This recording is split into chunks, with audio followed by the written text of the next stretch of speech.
네, 국민의힘 김재원 최고위원과 함께하는 정치 견제학 시간입니다. 어서 오세요. 안녕하세요. 네, 이거부터 좀 여쭤봐야 될 것 같은데요. 지금 공직 후보자 역량 강화 TF를 설치하기로 했죠. 네. 근데 명칭이 역량 강화 TF이면 이거 그러니까 공직 후보 자격심을 본다는 겁니까? 안 본다라는 겁니까? 어제 사실 이제 최고회의에서 예. 당초 그 이준석 대표가 그 제안했던 TF 이름은 공직 후보자 자격시험 TF였거든요.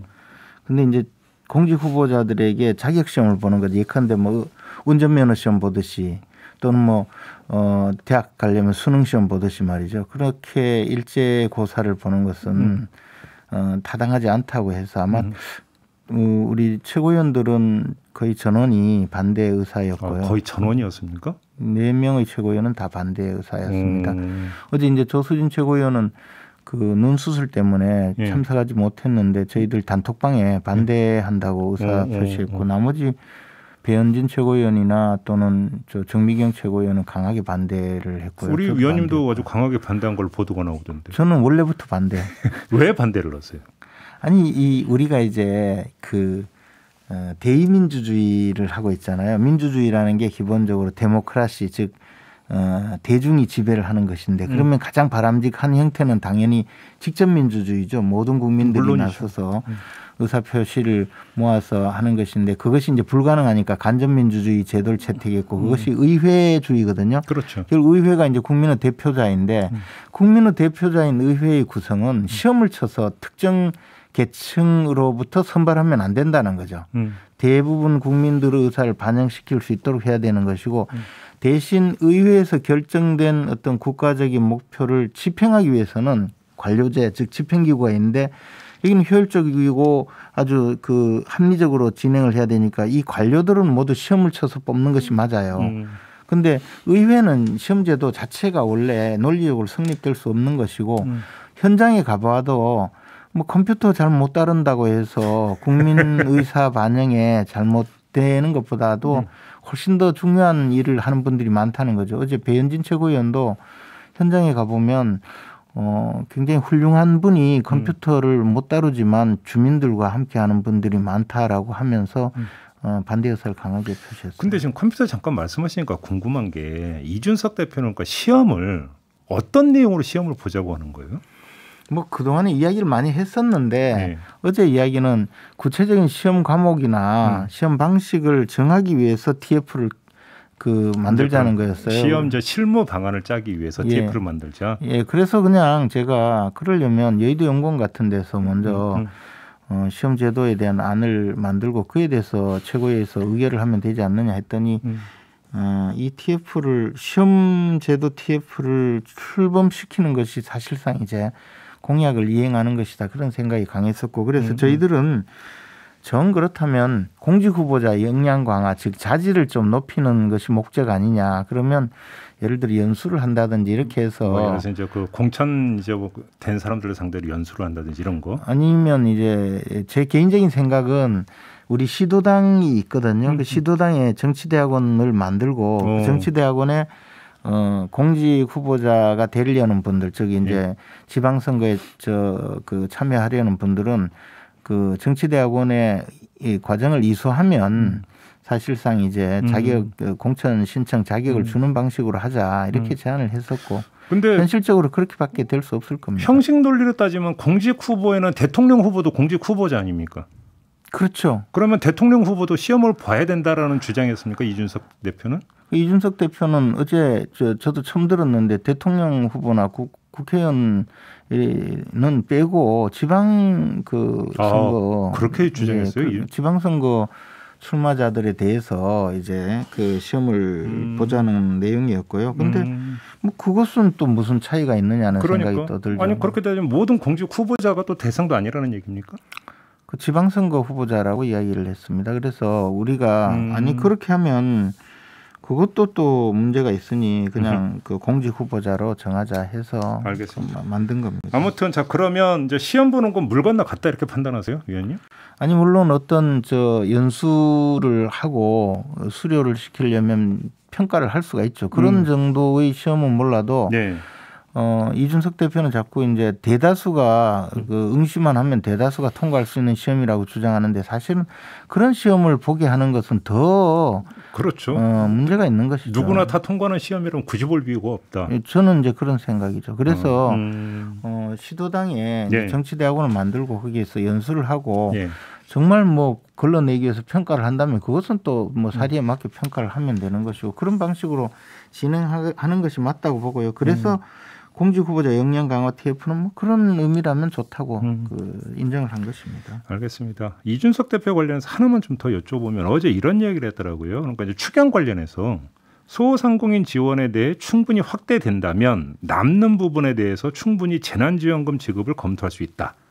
그러니까 전국민 재난지원금을 언급한 것 같은데. 그러니까 전국민 재난지원금 뭐 100% 모든 국민에게 재난지원금을 줄 수 있다는 그런 취지로 받아들여지는데요. 사실 소상공인에게 충분히 피해 지원을 가능할까요?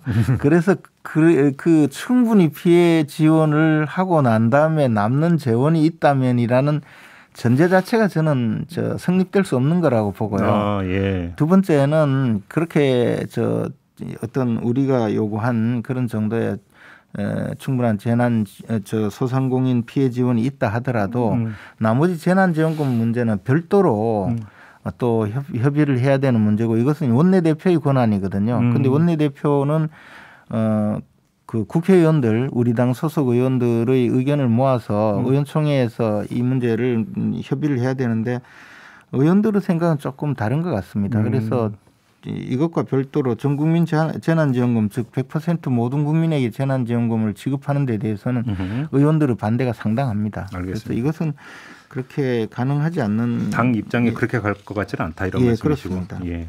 또 하나 이 당 소속 현역 의원과 당협위원장에게 대선 주자 선거 캠프 활동을 허용을 했는데 조건이 당내 대선 주자에게 이렇게 한정이 되어 있습니다. 그래서 모든 언론은 이건 윤석열 견제용으로 해석을 하던데 맞습니까?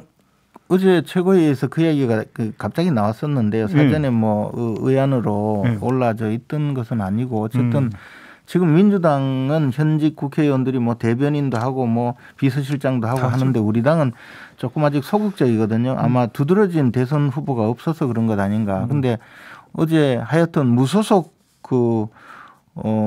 대선 주자를 캠프에 가서 직접 돕는 것은 안 된다라는 의미는 강하게 이야기를 했었고 그런 의미는 이제 해석하기가 좀 분명한 것 아닌가 생각이 그러면 듭니다. 캠프 활동이라고 하는 것도 해석은 예를 들어서 이제 밖에서 지원하고 그다음에 또 대변하는 행위는 여기에 들어가는 겁니까? 안 들어가는 겁니까? 아마 직함을 맡는 것을 의미하겠죠. 그런 거라고 그러니까 봐야 뭐 되겠죠. 어디 가서 대변인을 직접 대변인으로 발표를 하고 하는 것은 안 된다는 것이고 개인적으로 돕고 그러면 예를 들어서 편드는 거야 뭐 윤석열 전 총장 출마 선언할 때 소속 의원 그 10여 명이 갔었잖아요. 그런 건 괜찮은 거고. 저는 괜찮다고 봅니다. 그런 건 괜찮고. 다만 이제 캠프에 무슨 직책을 맡아서 활동하는 거면 안 된다. 그 정도를 말씀하신 걸로 생각합니다. 알겠습니다. 사실은 근데 본질적인 문제는 윤석열 전 총장이 국민의힘에 들어오느냐 마느냐 이 문제잖아요. 의원님 어떻게 전망하세요? 그리고 어떤 조언을 윤석열 전 총장한테 하고 싶으십니까? 저는 한 달 얼마 전까지만 해도 윤석열 총장은 제3지대에서 활동을 하는 것이 맞다고 생각을 했었는데요. 저번에도 그런 말씀하셨죠. 이제는 이제 당의 움직임도 달라지고 또 윤석열 총장 개인적인 입장도 좀 달라지고 정치 구도가 점점 이제 좁혀지고 있거든요. 그렇기 때문에 이제는 입당을 해서 우리 당 소속으로 활동을 하는 것이 맞다고 생각하고요. 혹시 그런 말씀에는 지지율이 좀 빠지고 있는 어떤 현상을 고려한 어떤 말씀이십니까? 아니 입당하지 않기 때문에 지지율을 빠진다고 저는 생각을 하고요. 또 하나는 정치 세력이라는 것이 결국 이제 양강 구도로 점점 이제 정리가 되고 있는데 어느 진영에 속하지 않고 있기 때문에 본인의 그 정치 활동 자체도 약간 모호해지고 있거든요. 그러다 보니까 그것이 또 지지율 저하에도 한 가지 그 요인이 되고 있다고 생각합니다. 그래서 이제는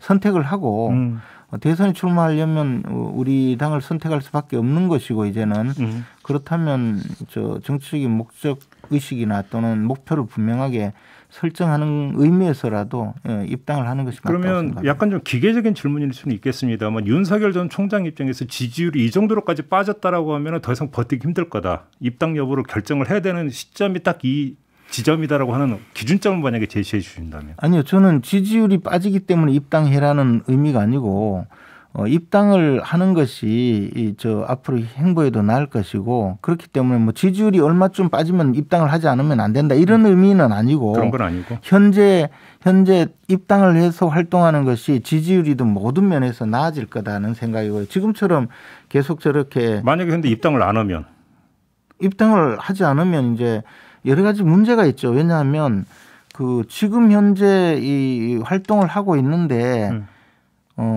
지지율이 막 올라가고 하는 그런 상황은 아니지 않습니까? 그러니까 쉽게 말하면 지금 윤석열 캠프가 좀 약간 아마추어라고 평가하세요? 저는 그 캠프의 구성원들을 잘 모르는데 어쨌든 밖으로 그러니까 나타나는 캠프 활동 결과라는 게 있지 않습니까? 그걸 갖고 평가를 하신다면. 정치도 굉장히 전문적인 영역이거든요. 특히 선거는 굉장히 전문적인 영역인데 그에 대해서 조금 아직까지 전문적인 그 정치 캠페인의 전문가들이 좀 덜 있는 것 아니냐라는 생각입니다. 마지막으로 짧게 최재형 전 감사원장의 지지율이 계속 오를 거라고 전망하십니까? 저는 그렇게 생각합니다. 어떤 점에서? 최재형 감사원장은 현재 좀 여백이 많은 분이거든요. 이 여백을 좀 채우는 그 내용에 따라서 또 이제 보수 진영에서 저분은 믿을만하다라고 생각하고 보수 진영 전체가 차기 대권 주자로 인정하는 순간 지지율은 크게 오르죠. 그럼 만약에 지지율이 오른다면 이제 그 최재형 쪽으로 옮겨가는 건 먼저 보수 지지층에서 먼저 움직일 거다 이런 말씀이시되겠네요. 그럼 뭐 당내에 지금 현재 오갈 데 없는 지지층이 또 많기 때문에 그분들도 옮겨갈 수 있고요. 그렇다고 보죠. 그러니까 지지 내역을 좀 한번 분석을 해봐야 되겠네요. 네, 그렇습니다. 알겠습니다. 시간이 다 돼서 오늘 이렇게 마무리하겠습니다, 의원님. 네, 고맙습니다. 고맙습니다. 국민의힘의 김재원 최고위원과 함께했습니다.